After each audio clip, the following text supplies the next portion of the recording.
Se no lugar de pão e circo você tivesse pão e touros, o quão trágico isso pode ser? Mas no final das contas, talvez a primeira e mais importante pergunta a ser feita é: o que vem à sua cabeça quando você pensa no século XVIII?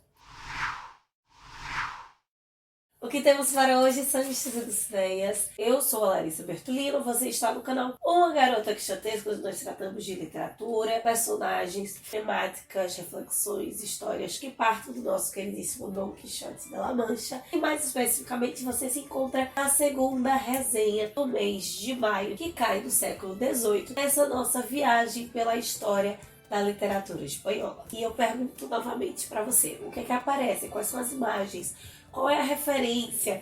O que vem à sua mente quando você pensa nesse período, do século XVIII? Antes da gente continuar, já me conta aqui embaixo qual é a imagem, a palavra, o que é que vem, o que é que aparece, a primeira coisa. Eu sinceramente tenho uma certa dificuldade ao pensar nesse século e eu vou te contar hoje por quê. Século XVII, nós estamos ali na efervescência do siglo de ouro, é barroco, contraste, luz e sombra, muito ouro, muitas artes diferentes juntas, Dom Quixote, o melhor do teatro espanhol, e corta, vai para o século XIX. Nós também temos uma estética muito delimitada. O ideal das mulheres brancas, cadavéricas, as roupas super escuras, todo aquele ar bem gótico, bem melancólico, melodramático, pensando a arte em outros aspectos, a idealização do mundo, do ser humano. E no meio disso, o que é que a gente tem de imagem entre essas duas? Eu te digo que a primeira coisa que vem à minha cabeça quando eu penso em século XVIII são perucas brancas. É aquelas perucazinhas que a maioria dos pensadores desse período usavam ou aparecem nas ilustrações quando nós estudamos sobre eles. Uma foto perfilada, com uma peruquinha fazendo nozinhos aqui do lado, bem peruca de juiz de desenho animado. A ilustração foi um movimento majoritariamente filosófico, que afirmava que unicamente, estritamente através da razão, nós alcançaríamos o conhecimento verdadeiro. Através da razão, das leis naturais e do progresso construtivista, a humanidade poderia construir um mundo melhor. Mas aqui nós temos um problema na nossa viagem, porque no meio dessas perucas nós encontramos o Voltaire, o Montesquieu, o Diderot com a sua grande enciclopédia, o Rousseau, o pai dos direitos humanos. E não se assuste se você só ouviu nomes franceses. Não é à toa que o maior e mais importante evento da cronologia do século XVIII é a Revolução Francesa, em 1789. Onde está a Espanha nesse cenário? Onde fica a Espanha no meio disso tudo? Existem peruquinhas brancas espanholas? O problema central aqui é que na Espanha sempre se cultivou ou sempre se gostou, a uma medida, pelo menos da elite, daquilo que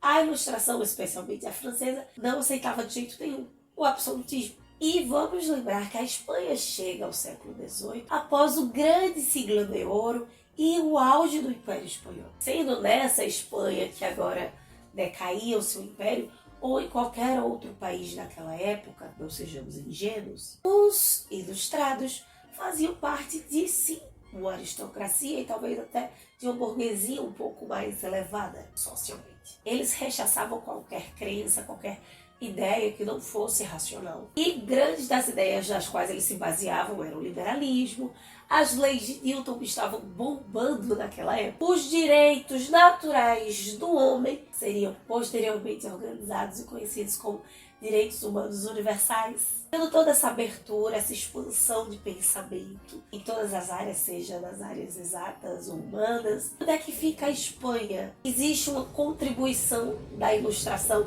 na Espanha, no Império Ultracatólico Espanhol, em alguns lugares, mas talvez o mais importante deles seja exatamente fora da Espanha e para sair cada vez mais da Espanha. Ou seja, a ilustração estaria preparando os líderes revolucionários que promoveriam as guerras de independência do século XVIII e do século XIX. Por isso que, para essa resenha, para falar de ilustração na literatura espanhola, eu até poderia ter escolhido nomes como Abreu Lima, Bolívar, Martí, mas, como já mencionado, essas produções pró-independência vieram séculos depois. A ilustração ela já tinha alcançado seu auge e estávamos entrando naquilo que seria o romanismo. Além de que esses homens não estavam necessariamente no espaço geográfico espanhol e eles queriam exatamente a desvinculação da Espanha. Como eram os ilustrados que estavam na Espanha? Como seriam os peruquinhas brancas nascidos, criados e que viviam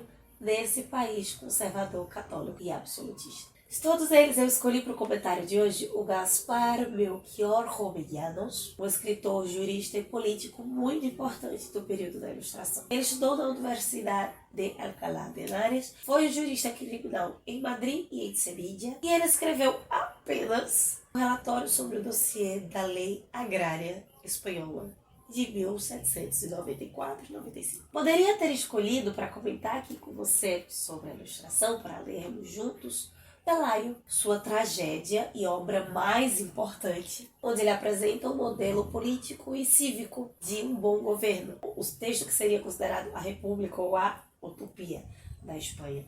Eu cogitei, inclusive, trazê-lo para cá na próxima JLC do mês de junho, mas exatamente por ser um movimento voltado para a racionalidade, ainda que sim, essa ideia corrobore com isso, eu queria trazer o pensamento do Jovellanos sobre a idealização, sobre a utopia. Mas a melhor descrição que ele pudesse ter da Espanha da sua época, que existia, que era o fato. E não que poderia ser. No período em que o Jovellanos viveu, foi a época da restauração absolutista do Fernando VII. Digamos assim, o que houve na época vitoriana lá no Reino Unido aconteceu ali na Espanha durante o reinado do Fernando VII. Caticismo, essa volta aos costumes, a uma etiqueta e uma ética social. Com isso, Fernando VII acabou perseguindo os ilustrados, fechou universidades, desmantelou museus e coleções científicas. Na real, esse monarca foi todo na contramão do movimento, do espírito da época. E por isso, o Jovellanos tinha muitas respostas prontas a essas e outras atitudes. Ele se utilizou, então, daquele que será o gênero de toda a ilustração, que seja um dos gêneros textuais mais importantes e relevantes da Espanha desde o século XVIII até o século XX. Ficou no auge durante 3 séculos. E eu estou falando do ensaio. O ensaio era perfeito para as críticas que o Jovellanos queria fazer. Como um bom ilustrado, através do ensaio, ele poderia escrever sobre um tema específico, apresentar suas opiniões, hipóteses e perspectivas sobre este tema, dissertando sobre o assunto, mas deixando também opiniões bem claras e concisas,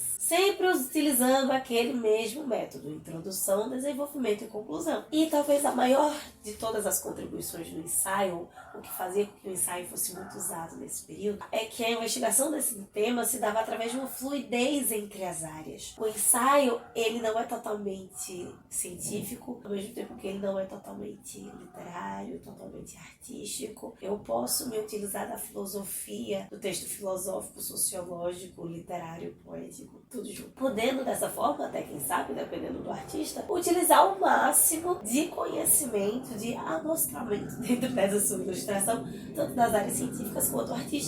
E se é para regurgitar intelectualidade, Jovellanos vai parafrasear o poeta satírico romano Juvenal. Na verdade, mais especificamente, a sua frase mais célebre, que talvez você conheça mesmo nunca tendo ouvido falar sobre o autor. A sua síntese da política romana como pão e circo. No caso da Espanha, o Jovellanos é chamado de pão e touros. Inclusive, pensei até que Jovellanos pudesse ser um pseudônimo do próprio nome Juvenal Jovellanos, mas era o sobrenome do pai dele mesmo. E por que o Jovellanos escolhe, então, os touros no lugar do circo para tratar da Espanha? As touradas teriam surgido na península ali no século XIII, mais ou menos. Neste século da Ilustração, o século XVIII, teria deixado de ser um esporte de cavalheiros, de elite, para ser algo popular, circo. Ainda que neste mesmo século XVIII, as classes altas e abastadas cultivassem uma estética, buscando se vestir, se trajar, arrumar os cabelos, como os toureiros faziam. Jovellanos vai mostrar em Pano em Touros como as touradas eram usadas para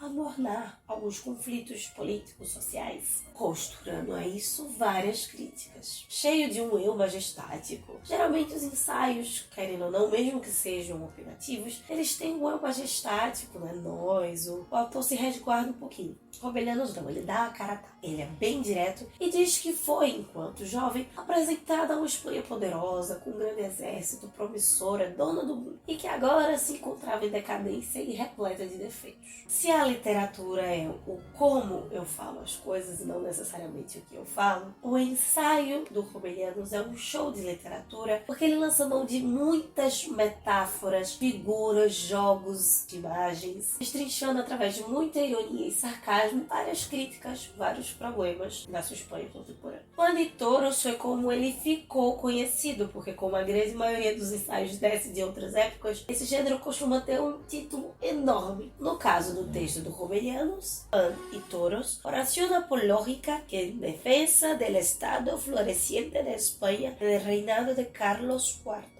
Dijo em la Plaza de Toros de Madrid. Ou seja, e o Fernando VII nem tinha chegado ainda ao poder. Imagina se o Gaspar tivesse reescrito esse texto durante o reinado desse rei problemático. Através do seu sarcasmo, da sua ironia, o Corbelianos vai ironizar como na Espanha a física de certo modo trouxe uma feitiçaria, que se estuda pouca matemática naquele país porque ali ela não tem muita serventia, que a Espanha é ridicularizada internacionalmente por esses e outros motivos, que a Espanha feliz é surda aos seus próprios sábios. No final das contas, em várias críticas, uma das partes principais dentro desse ensaio é uma das críticas que sempre se fala quando estudamos esse gênero de ensaio, quando nós estudamos literatura ou filosofia espanhola. Crítica de grande parte dos pensadores, especialmente esses com um viés mais ilustrado, que volta muito para a razão, que valoriza demais a ciência, é que na Espanha não se faz bem ciência de verdade. Há sempre um quer sensual, um ser sentimental, algo caloroso que faz com que a emoção não permita que a razão seja dona de tudo. Além da crítica ao domínio católico também. Ele vai dizer logo no início do texto que a Espanha não possui ciência porque a cátedra oficial do país é do Espírito Santo. Ele não cita o Don Quixote necessariamente, mas eu lembrei muito do Don Quixote nessa parte, porque quando ele começa a destrinchar um pouco mais sobre essa falta de uma ciência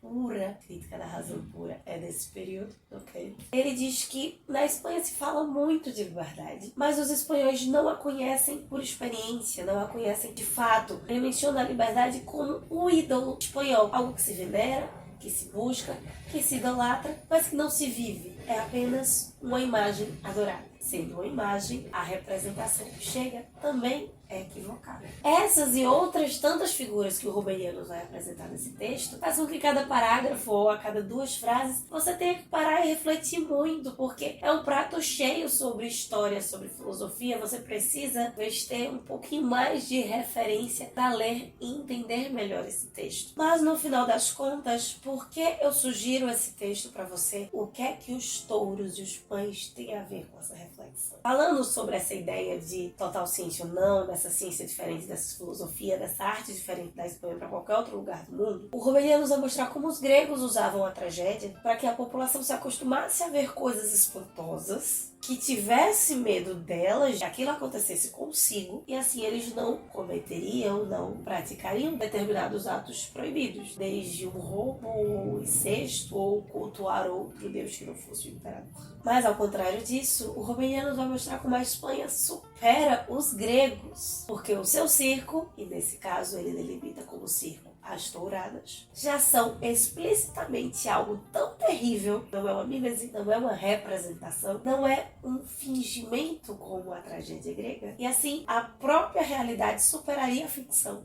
Por isso que o ensaio acaba sendo um gênero tão perfeito para isso, porque não há esse híbrido, e não só o Quixote, mas tantas outras obras espanholas têm esse intercurso até onde ela é real, até onde ela consegue sempre estar superando os limites do ficcional e se tornando real, sendo patrimônio da cultura, mas sendo quase personagens e sentimentos propriamente do nosso mundo, não só das páginas dos livros. A expressão pan e toros foi tão importante para a cultura espanhola que, além dela ser uma paráfrase do Juvenal, hoje a própria paráfrase do Jovellanos é relida através de pan e futebol, por exemplo, para seguir criticando esse sentimento da sociedade espanhola, que é muito semelhante ao nosso, se nós formos colocar talvez um pouquinho em paralelo com o Homem Cordial do Sérgio Buarque de Holanda. Não que é romântico, mas que exatamente não vê tanto esse lugar do exato, da racionalidade. Ele urge mais por impulso, através das brincadeiras, dos jogos sociais, o que, na minha humilde opinião, abre mais espaço, tanto na Espanha quanto aqui no Brasil, mesmo com todos os seus defeitos e as suas falhas, a possibilidade de desenvolvimento de uma cultura, de uma arte ainda mais rica e plural. Então é isso, meus queridos cavaleiros andantes. Este é o nosso comentário sobre Pan e Toros do Jovellanos. Me conta aqui embaixo como você reescreveria essa frase do Juvenal para representar o Brasil. Nós estamos entrando na ilustração, a ilustração para a parte da nossa JLC. Não vou usar o ensaio, mas como nós comentamos hoje que o ensaio é esse gênero novo, essa coisa diferente, alça um lugar que ainda outro gênero não havia possuído. Na próxima JLC agora do mês de junho, próxima segunda-feira, vou apresentar a você. Nós vamos usar um gênero que ainda não apareceu na jornada de leitura conjuntas até então. Eu te dou alguns detalhes lá no Instagram, @garotaquixotesca. Enquanto isso, possamos sair da biblioteca e ver muito além dos livros.